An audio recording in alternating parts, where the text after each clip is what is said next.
Hello and welcome to High Caliber TV, your source for figure and model updates every Wednesday and Friday. So today on Figure Friday, I'm going to be showing the new Alpine stuff that we got in. Well, one of them anyway. The 1/16 scale figure, the big red one, US 1st Infantry Division. Second World War figure, as you can see. He's got his Thompson at the ready, or low ready, and he's probably moving through the Ardennes, I think, or into the Bulge, something like that. He's really cool, and we're going to do a quick unboxing. As you can see, the shrink wrap is all gone because this is my personal kit. I had to have one of these. I think he's one of the coolest 16 scale figures they've done recently. So as you can see, this is the setup when you open the box. It's pretty standard for Alpine stuff. There's 2 layers of this foam, so it's really well protected. So here's the bag with the 2 heads and the arms.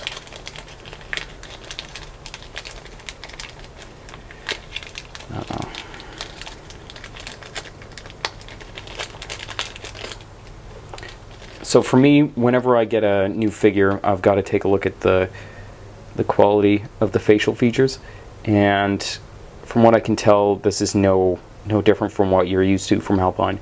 There is, of course, one helmet that's just steel helm, and they show in the box art he's got his unit badge on there, chin strap, etc. Yeah, just really cool stuff. And then the other one, which I may or may not be using, is the one with the netting on top for, attaching things to. Really awesome. Just a standard sort of facial expression though. This isn't really a figure in action, so you wouldn't expect him to be, shouting or anything like that. Next, we'll look at the other, obviously very important aspect of any of these figures, the detail of the weapons. And now, I don't know if you've been following Alpine Miniatures on Facebook, you'll know that he's been sort of tinkering away and building 16 scale weaponry without any figure, from what I can tell. He did German anti-tank rifle, early war, and, well, some other really cool stuff. And I think this is just me guessing, but I think he might be doing a 1/16 scale weapon kit. So that would be really cool. So here's the Thompson.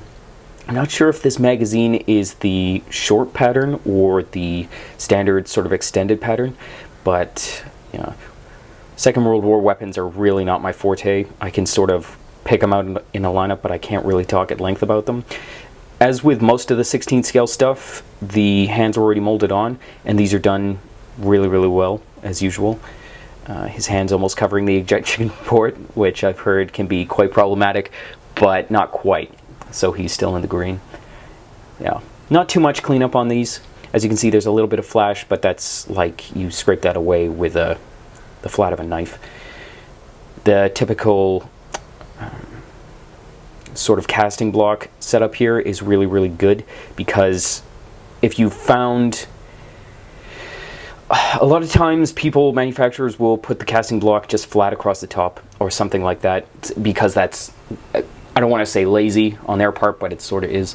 So what Mr. Harms has done, he's given you a lot of really small ports here that can be cleared away really easily and smoothed out. And of course, they're on the bottom of the weapon, so when you look at the figure dead on like this, you won't even see where they were anyway. Now on to the last bag, which contains his personal kit, 45 pineapple, and his ammunition ruck and canteen.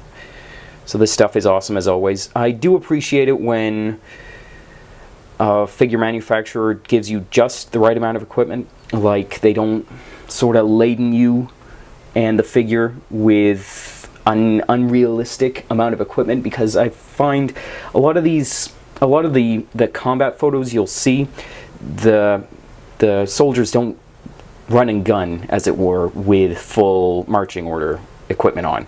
They take what they need, medical stuff, ammunition and water typically.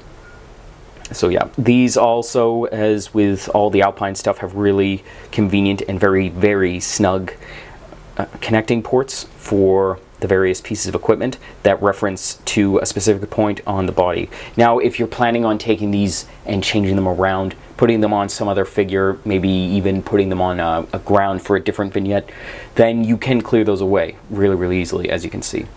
But we'll be putting these directly onto his person.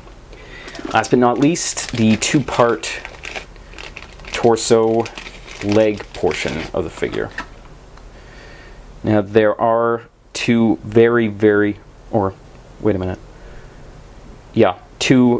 shallow casting block things here. I wouldn't even call them blocks. It's the circular parts. The square is a reference to that port.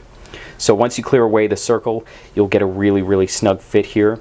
And the great thing about where Mr. Harms has put the break in the parts is that even if there is a bit of a gap, it would naturally be there.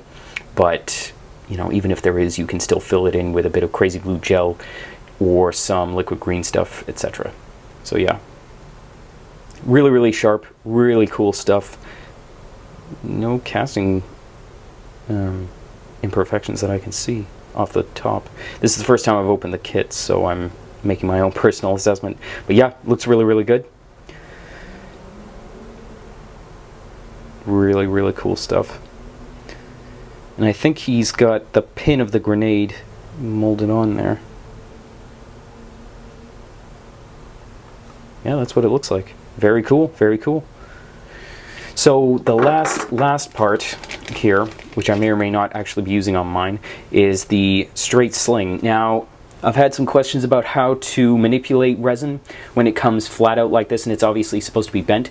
The best way to do that is to run a pot of hot, below boiling water. You don't want to boil it.